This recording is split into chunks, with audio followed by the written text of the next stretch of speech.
প্রতিদিন কাজ শেষ করে বাসায় গেলে মা স্ত্রীর বিরুদ্ধে এবং স্ত্রী মার বিরুদ্ধে নালিশ করেন। আমার আয়ের সকল অর্থ আমার মায়ের হাতে না দিলে উনি এগুলো নিয়ে বিচার সালিশ করেন। এক্ষেত্রে আমার করণীয় কি? খুবই গুরুত্বপূর্ণ একটি প্রশ্ন। আমাদের সমাজ এবং পরিবারগুলো দিন দিন ভয়াবহ থেকে ভয়াবহতর হয়ে উঠছে। বিশেষ করে বউ শাশুড়িদের দ্বন্দ্ব, এই দ্বন্দ্বটি বিভিন্ন পরিবারে বেশ প্রকট আকার ধারণ করে। এর কারণ কি আর প্রতিকারের উপায় কি?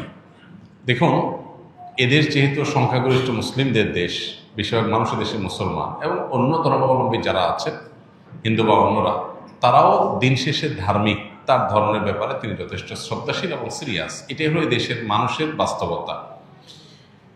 এদেশের ধর্মীয় যে বিধিবিধান আছে, সেই বিধিবিধানগুলো যদি আমরা চর্চাটা ভালোভাবে করি এবং সেগুলো চর্চা করার পরিবেশ যদি আমাদের দেশে থাকে, তাহলে এই জাতীয় সমস্যাগুলো সমাধানের পথ সবচেয়ে সহজে বের করা যাবে।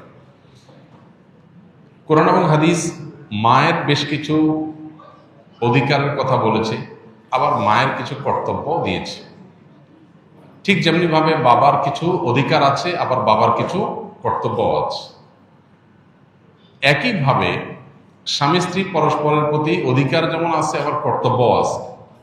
আমরা অধিকারের ব্যাপারে যতটা সচেতন, কর্তব্যের ব্যাপারে ততটা সচেতন না। আল্লাহ সুবহানাহু ওয়া তাআলা কোরআনে কারীমে বলেছেন, ওয়ালাহুন্না মিসলুল্লাযী আলাইহিন্না। মেয়েদের কিছু অধিকার যেমন আছে নারী হিসেবে, আবার তাদের কিছু কর্তব্যও আছে। অতএব যেমন কর্তব্য আছে, অধিকারও তেমন আছে, দুইটাই আমাদেরকে খেয়াল রাখতে হবে।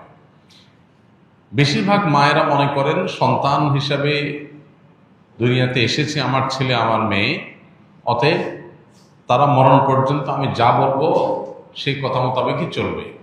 সন্তানদেরও যে কিছু স্বাধীনতার জায়গা আছে, তাদের যে কিছু অধিকারের ব্যাপার আছে, এটা বেশিরভাগ মা বাবারা আমাদের সমাজ বাস্তবতা বোঝার চেষ্টা করেন না। এই জন্য যিনি চিঠিটা লিখেছেন তিনি সঠিক লিখেছেন যে বাস্তবে আমাদের দেশে মা বাবার অধিকার সম্পর্কে অনেক বলা হলেও সন্তানদের অধিকার বা সন্তানদের প্রতি মা বাবার কর্তব্যের কথাটা সেভাবে বলা হয় না।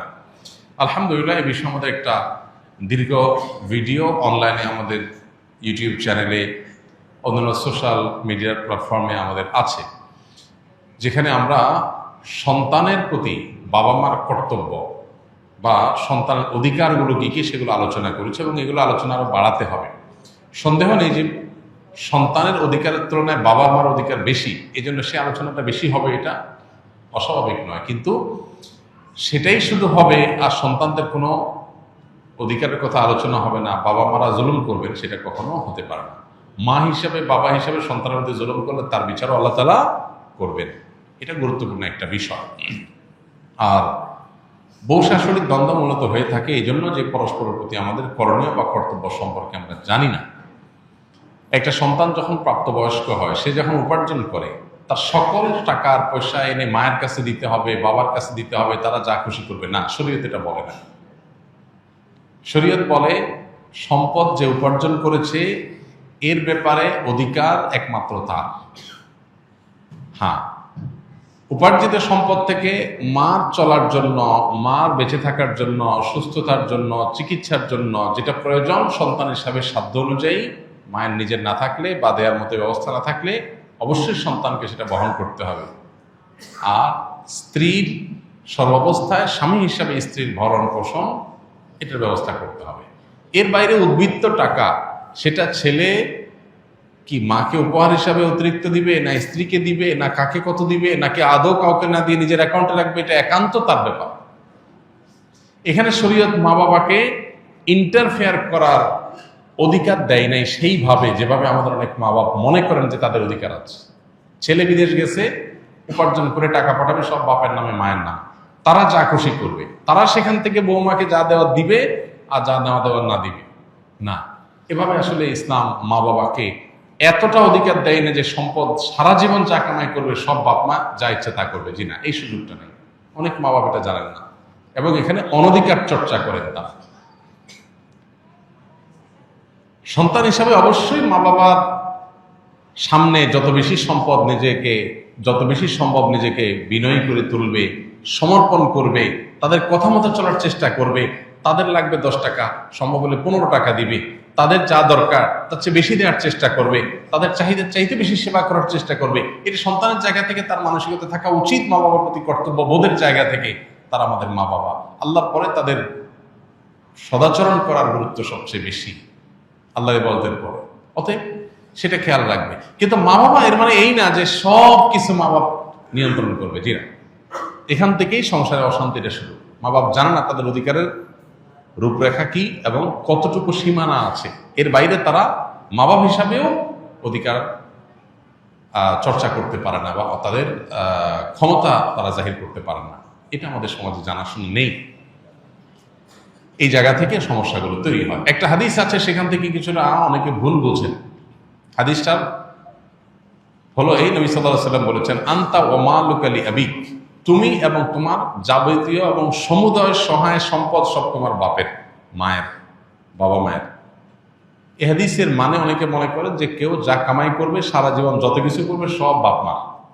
জি না, এই হাদিসের ব্যাখ্যা হলো তুমি তোমার উপার্জিত সম্পদ, এখানে তোমার বাপ মা অর্থাৎ তাদের খরচ খরচার জন্য যতটুকু দরকার ততটুকু তোমার এখান থেকে নেওয়ার অধিকার তাদের আছে। এখানে সমুদয় সম্পদ বোঝানো হয় নাই। যদি সমুদয় সম্পদ বোঝানো হতো তাহলে জাকাত তো বাপ মার উপরে বর্তাইতো, ছেলের উপরে বর্তাইতো না।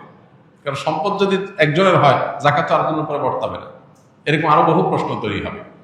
এই জন্য এই হাদিসটার ব্যাখ্যা আমরা অনেকে ভুল বুঝি এবং এর ফলশ্রুতিতে অনেক মা বাপ একটু বাড়াবাড়ি করেন, সীমালঙ্ঘন করেন এবং সেক্ষেত্রে স্ত্রীর সাথে ছেলের দূরত্ব তৈরি হয়। এইগুলো আমাদের ব্যালেন্স করতে হবে।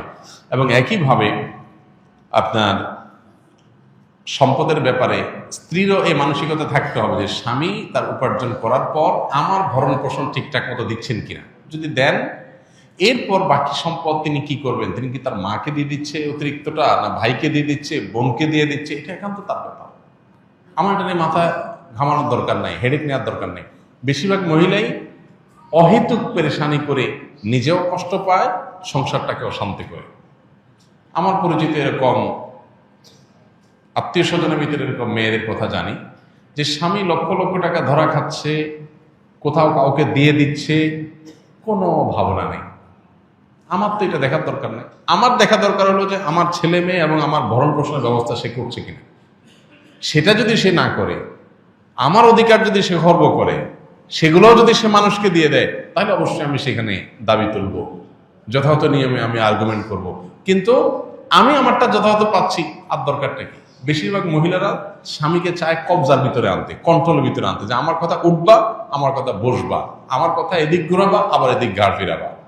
এই যে স্বামীকে গোলাম বানাতে চায়, এটা আরেক সমস্যা। তাহলে একদিক থেকে মা বাপের সমস্যা, আরেক দিক থেকে বইয়ের সমস্যা। এই সমস্যাটা কেন হয়? কারণ তার কতটুকু অধিকার আছে এটা সে জানে না। তার যতটুকু অধিকার আছে তিনি তার চাইতে আরো বেশি খাটাইতে চেষ্টা করেন। এটাই হলো একটা ভুলের জায়গা। দাম্পত্য জীবনের সুখ শান্তির জন্য এই জিনিসগুলো অনেক গুরুত্বপূর্ণ। এই জন্য বিয়ের আগে ট্রেনিং হওয়া দরকার। সন্তানকে ছেলে মেয়ে করে বিয়ে করাবেন, সেখানে কি করবেন কি না করবেন, কোথায় অধিকার খাটাতে যাবেন, কোথায় খাটাতে যাবেন না, এগুলোর উপর ট্রেনিং হওয়া দরকার। আমার অনেক দিনের স্বপ্ন ইনশাআল্লাহ এরকম একটা ট্রেনিং ডেভেলপ করার, যে বিবাহ ইচ্ছুক ছেলে মেয়েরা এই ট্রেনিং করবে। ডে লং ট্রেনিং হবে, পাওয়ার পয়েন্ট প্রেজেন্টেশন হবে, যে তারা দাম্পত্য জীবনকে সুখী করবার জন্য তাদের কোন কোন পলিসি পদ্ধতি অবলম্বন করতে হবে, চ্যালেঞ্জগুলো কিভাবে ওভারকাম করবে, এই সব বিষয়গুলো থাকবে। ইনশাআল্লাহ খুব শীঘ্রই আমরা এটা হয়তো ঘোষণায় যাব এবং এই ট্রেনিংটা শুরু করব। তো আমাদের বাসা বাড়িতে যে অশান্তিগুলো আছে, যে কলহগুলো আছে, আল্লাহ তাআলা সেগুলোকে দূর করার তৌফিক দান করুন। সবাইকে যার যার অধিকার, সবাইকে যার যার করণীয়গুলো আদায় করার তৌফিক দান করুন। আমাদের বোনদের যারা স্ত্রী হয়ে কোথাও কারোর সংসারে আছেন, কারোর সাথে দিনাতিপাত করছেন, সেখানে নিজের অধিকারের চাইতে বেশি অধিকার খাটানোর চেষ্টা তার করা যেমন উচিত নয়, ঠিক একইভাবে মায়েদের বাবাদেরও উচিত নয় সন্তানের সম্পদ এবং উপার্জনের পরে অতিরিক্ত মাথা ঘামা। কোনো ছেলে বউয়ের পিছনে টাকা একটু বেশি খরচ করে, একটু বউ পাগল বেশি হয়। মা বাপ হিসাবে তাদের দায়িত্ব হলো সন্তান সীমা ছাড়ায় গেলে তাকে সুন্দরভাবে বোঝানো যে বাবা ব্যালেন্স করো, পরিমিত হও, হিসাব নিকাশ করো, অতি পাগল হয়ে যেও না। এরপর যদি দেখা যায় যে না ছেলে ভুল বুঝে বা বৌমা ভুল বোঝে, তো বাপ মা হিসাবে তারা তাদেরটা পাচ্ছে কিনা তারা দেখবে, বাকিটা নিয়ে মাথা ব্যথা করবে না, বরং আল্লাহর পরে হাওয়ালা করে দিবে। কারণ বিয়ের পর বিশেষ করে কয়েক বছর পর্যন্ত, একটা নির্দিষ্ট সময় পর্যন্ত এই পাগলামিগুলো ছেলেরা করে। এরপরে আস্তে আস্তে হুঁশ ফিরে আসে, মাথায় ব্যালেন্স হয়, তখন সে আর আগের মতো পাগলামি করে না। তো এই টাইমটাতে মা বাবার সহযোগিতা করতে হয়, হেল্প করতে হয়। মা বাবা এখানে এসে জোর খাটাতে গিয়া অশান্তি সৃষ্টি করে দিলে এই যে পলাশ সাহার মতো ঘটনাগুলো ঘটে, এই ঘটনাগুলো যেন আমাদের পরিবারে না ঘটে, আল্লাহ আমাদের মা বাবাদেরকে এবং স্ত্রীদেরকে সবাইকে যার যার দায়িত্ব কর্তব্যের সীমা রেখাটা বোঝার তৌফিক দান করুন। আসুন্নাহ ফাউন্ডেশন, উম্মার স্বার্থে সুন্নাহর সাথে।